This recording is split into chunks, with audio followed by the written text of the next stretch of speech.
Hello dear friends. तो कहानी है तेनालीराम की और कहानी का नाम है जादूगर का घमंड। तो चलिए कहानी शुरू करते हैं।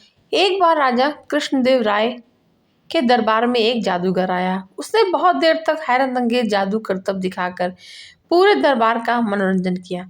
फिर जाते समय राजा से ढेर सारे उपहार लेकर अपनी कला के घमंड में सबको चुनौती दे डाली। क्या कोई व्यक्ति मेरे जैसे अद्भुत करतब दिखा सकता है? क्या कोई है जो मुझे यहाँ पर टक्कर दे सकता है?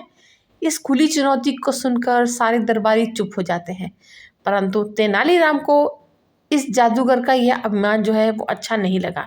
वह तुरंत खड़े हो उठे और बोले कि हाँ, मैं तुम्हें चुनौती देता हूँ कि जो करतब मैं अपनी आंखें बंद करके दिखा दूंगा वह तुम खुली आंखों से भी नहीं कर पाओगे।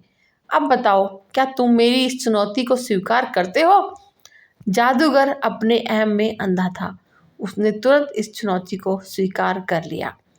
तेनालीराम ने रसोइये को बुलाकर उसके साथ मिर्ची का पाउडर मंगवाया।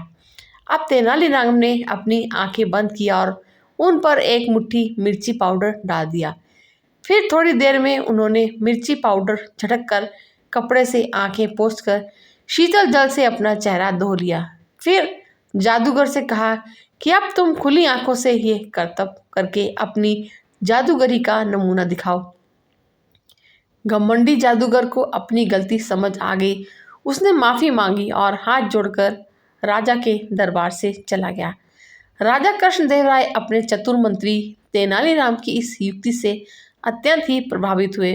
उन्होंने तुरंत तेनालीराम को पुरस्कार देकर सम्मानित किया और राज्य की इज्जत रखने के लिए धन्यवाद दिया।